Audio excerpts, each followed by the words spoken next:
नमस्कार दोस्तों, कैसे हैं आप सब? आप सबकी पढ़ाई लिखाई कैसे चल रही है? लग जाइए, क्योंकि जुलाई में लगभग तय है आपका एग्ज़ाम। जुलाई में आपका एग्ज़ाम हो सकता है। उत्तर प्रदेश पुलिस भर्ती परीक्षा वाले जो भी परीक्षार्थी हैं, उनका एग्ज़ाम जहाँ तक संभव है जून के बाद जुलाई में हो सकता है। और जिस प्रकार फरवरी में नोटिफिकेशन आया जनवरी लास्ट में, उसके बाद 1 महीने के अंदर अंदर एग्ज़ाम हो गया।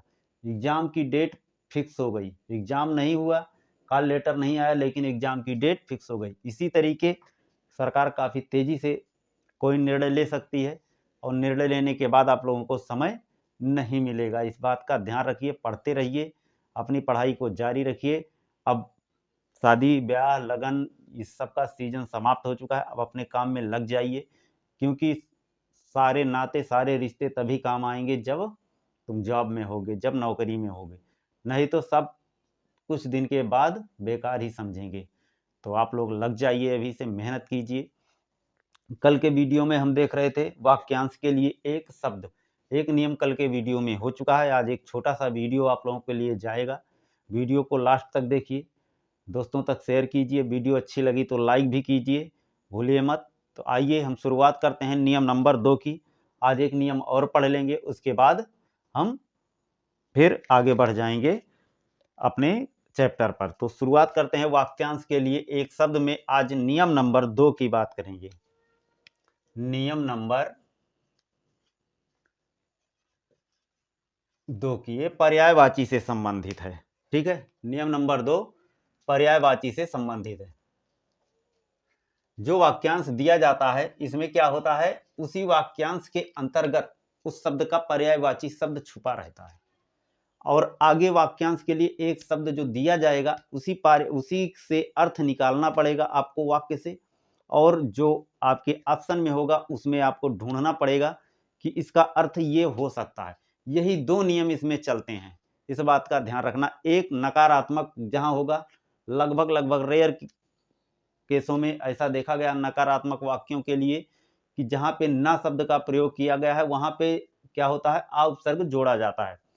लेकिन और नियम नंबर 2 कहता है कि जो भी वाक्यांश होंगे, जो भी वाक्य होंगे, उन्हीं के अंतर्गत उनका पर्यायवाची शब्द छुपा रहेगा, जो आपको वाक्यांश को चुनना होगा।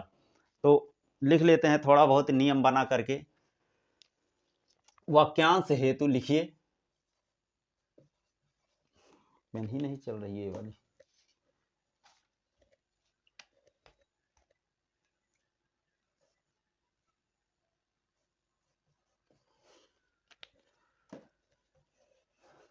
नियम नंबर 2 कहता है वाक्यांश हेतु,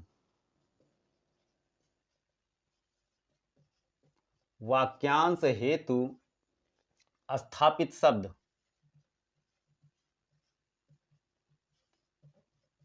परिभाषा याद कर लीजिए, समझ लीजिए। स्थापित शब्द का पर्यायवाची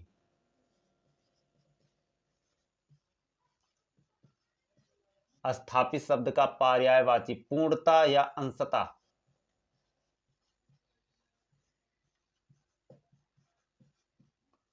पूर्णता या अंशता, आंशिक रूप से या अंशता, ठीक है, वाक्यों में ही समाहित रहता है।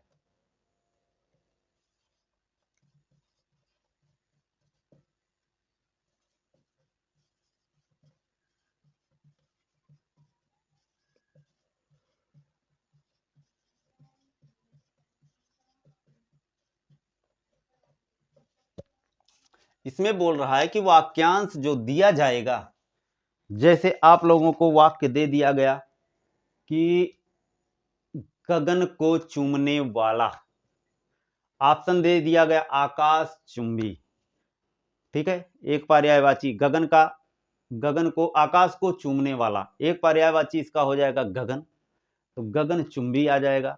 अगला ऑप्शन दे दिया गया आपको जलज, अगला ऑप्शन दे दिया गया कि आकाश को चूमने वाला नभचर, ठीक है। इसी प्रकार 4 ऑप्शन दे दिए जाएंगे, उसी में से आपको क्या है, चुनना रहेगा। तो अब आकाश का पर्यायवाची आपको याद होना चाहिए कि आकाश का पर्यायवाची ए हो सकता है, ठीक है। नभ का मतलब भी आकाश होता है, लेकिन आकाश को चूमने वाला, आकाश को छूने वाला, नभचर, आकाश में चलने वाला, ये तो हो नहीं सकता।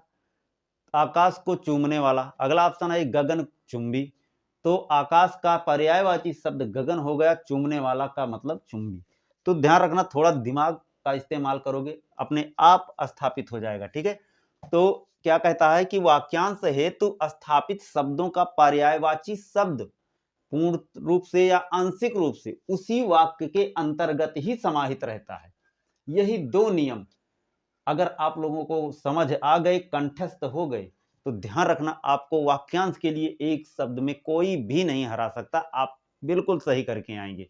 बस छोटी छोटी चीजें हैं जहां हम गलती करते हैं, उसी गलती को सुधारने के लिए हम पूरा, नहीं तो शुरू कर देते कारक क्या है, सर्वनाम क्या है, संज्ञा क्या है, ग्रामर ही पढ़ा करके हिंदी समाप्त कर देते। लेकिन हमारे पास अभी टाइम है, हम पूरा समाज, और हिंदी का बेटे हर एग्जाम में, चाहे आर ओ का एग्जाम हो, चाहे यूपीपी का एग्जाम हो, चाहे आने वाला यूपीएससी का एग्जाम हो, आने वाला पीएससी का एग्जाम हो, या यूपी पीसीएस का एग्जाम हो, इसमें क्या होता है, हिंदी का वेटेज जो है इतना ज्यादा रहता है कि वो हमारी मेरिट को बना सकती है और बिगाड़ सकती है।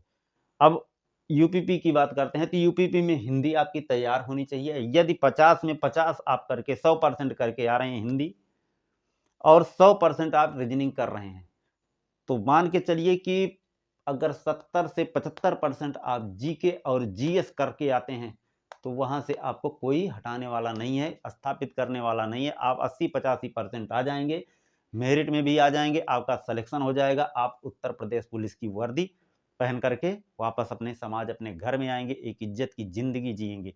तो आइए देखते हैं, उदाहरण देखते हैं इसके।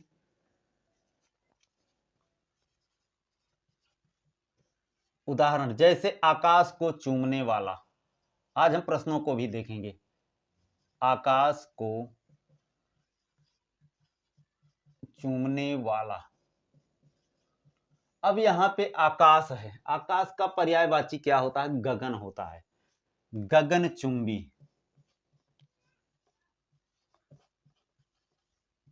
ठीक है, गगन चुंबी, इसे बोलते हैं आकाश को चूमने वाला। एक उदाहरण लेते हैं, जैसे एक ही मां के पेट में उत्पन्न,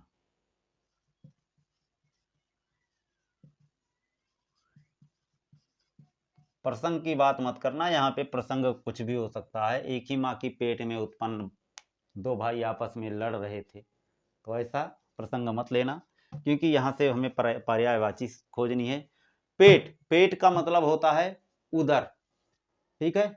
तो आपको ऑप्शन में मिल जाएगा, ऐसी बात नहीं है कि उदर ही हो, कुछ और भी हो सकता है, लेकिन ध्यान रखना पेट का मतलब होता है उदर, ठीक है। तो एक ही माँ के पेट में उत्पन्न, सहोदर,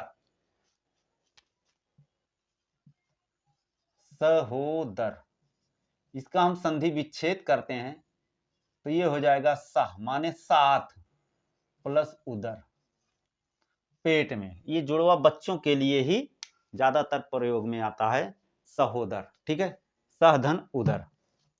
तो ये आज का दूसरा नियम था। अब हम कुछ प्रश्नों पर बात करेंगे, जो प्रश्न हमारे एग्जामों में आ चुके हैं, हम उन पर चर्चा कर लेते हैं, दो चार की किस प्रकार से हम प्रश्न पूछे जाते हैं, फिर अपनी क्लास को समाप्त करेंगे। एक ऑप्शन है उच्च कुल, एक प्रश्न है उच्च कुल में उत्पन्न, उत्तर प्रदेश ग्राम पंचायत पर्यवेक्षक में पूछा गया सवाल है, 2016 का सवाल है। उच्च कुल में उत्पन्न या उच्च कुल में पैदा व्यक्ति, प्रश्न है हमारा, उच्च कुल में पैदा व्यक्ति। आपके ऑप्शन जो दिए गए हैं, ऑप्शन नंबर ए है धनी, और ऑप्शन बी है सवर्ण, ऑप्शन सी है यहां पे श्रेष्ठ, और ऑप्शन डी है कुलीन।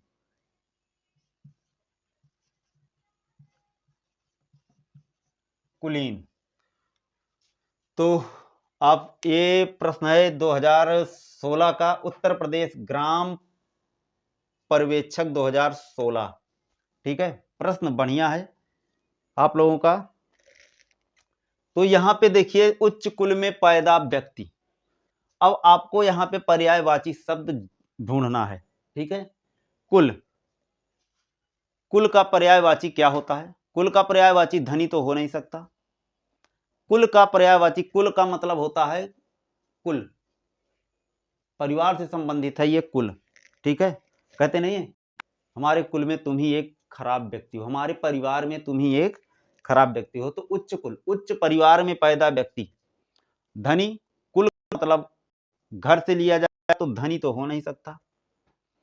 कुल सवर्ण, सवर्ण हो नहीं सकता। ये भी ऑप्शन गलत हो गया, ये भी ऑप्शन गलत हो गया। अब बात करते हैं उच्च कुल श्रेष्ठ।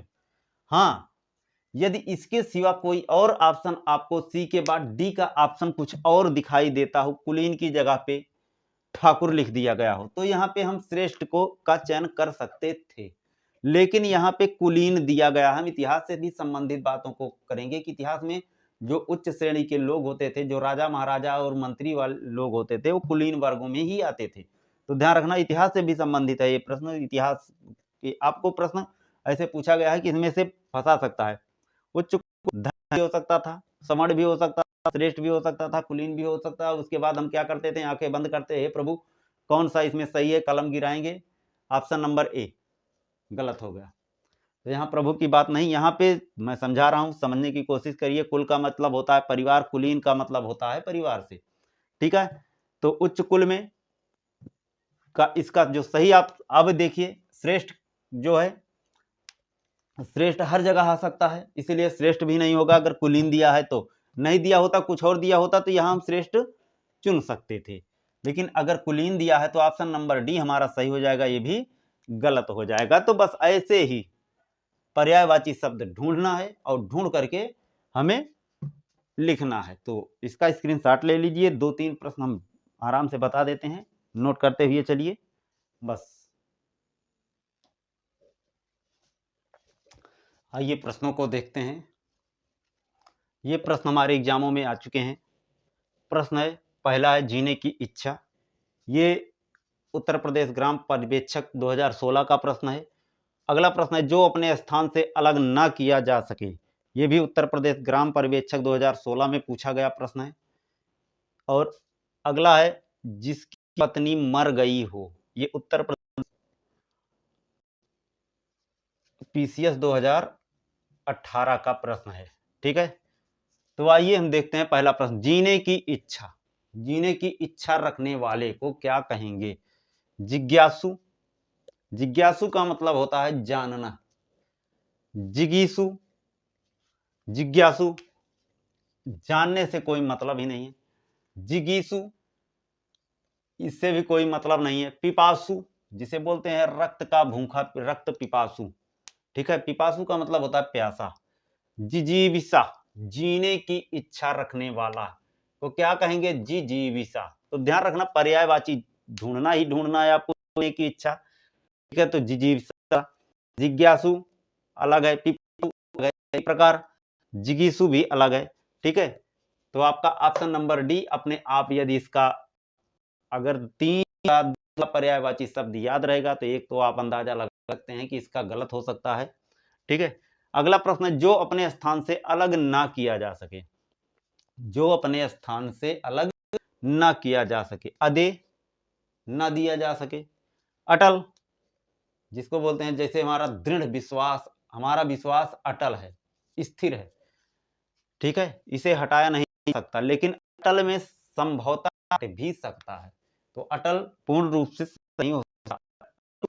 किसी पर विश्वास करना, भरोसा करना, हम उस अट्टू विश्वास करते हैं। ठीक है, तो अट्टू भी नहीं होता। अच्युत। अब अदे, अदे का मतलब होता है देने योग्य नहीं है। तो ऑप्शन नंबर ए हमारा वैसे ही गलत हो गया। अटल की बात करते हैं तो अटल का पर्यायवाची हो सकता है, अटल का पर्यायवाची जो है दृढ़ से संबंधित होता है। जब हम किसी पर दृढ़ विश्वास रखते हैं, दृढ़ संकल्प लेते हैं, हमारा संकल्प अटल है, हमारी इच्छाएं अटल है, स्थिर हैं, वो हट नहीं सकती। हो तो सकता है पर्यायवाची तो अटल, इसका संभवतः हो सकता है, अलग नहीं, स्थान से अलग नहीं किया सकता। लेकिन यहाँ बात कर रहा है स्थान। स्थान का मतलब कि जैसे एक पेन है, इस पेन से स्याही को अलग नहीं किया जा सकता। पेन के अंदर जो स्याही है, ठीक है, तो स्याही एक पद बन रहा है इसमें। या पेन रखी है कहीं पर, बुक पे रखी है, तो बुक से अलग नहीं किया जा सकता है, लेकिन बात कर रहे हैं कि बुक से अलग नहीं किया जा सकता। तो पेन को, बुक इसका एक स्थान है, वहीं पर इसको रहनी चाहिए। अगर वो हट जाती है, पदच्युत होता है। अर्थात जैसे प्रधानमंत्री है, अपने कुर्सी से हटा जाएगा तो कहेंगे पद हटा दिया जाएगा। तो यहाँ पे बोल रहा है अपने स्थान से अलग नहीं किया जा सकता। तो इसका सही उत्तर होगा, उसे प्रधानमंत्री की कुर्सी से पदच्युत नहीं किया जा सकता। तो इसका जो पर्यायवाची शब्द होगा अच्युत। ठीक है, अट्टू हो नहीं सकता, इतना अटल है कि दृढ़ संकल्प, यह हमारा संकल्प अटल है। ठीक है, तो ये भी नहीं हो सकता। इसी प्रकार अट्टू भी नहीं हो सकता। जिसकी मर गई, जिसकी पत्नी मर गई हो, साधवा। साधवा मतलब साधु हो सकता, साध्वी, साधवा नहीं है, साध्वी। ठीक है, अर्थात साध्वी करेगी, साध्वी जो होगी या करेगी तो अपनी तपस्या लीन होगी, वो भगवान को ही अपना, इसका इससे कोई मतलब ही नहीं है। विधवा, जिसका पति मरा हो वो विधवा होगा, विधवा होगी। वह घर, जो घर से बाहर की गई हो, ठीक है, वह घर हो गई, ये भी नहीं हो सकता। बात करते हैं जिसकी पत्नी मर गई हो, तो उसको हम क्या बोलेंगे, विधुर। तो इसी प्रकार आप लोगों को समझना है। आप लोग जितना नियम दोनों समझ लीजिए, दोनों नियम समझ लेंगे, आपको आसानी होगी कहीं पे किसी भी एग्जाम में बैठने से। तो आज की हमारी क्लास यहीं तक। कल हम एक नई क्लास के साथ, नए वीडियो के साथ फिर मैं कुछ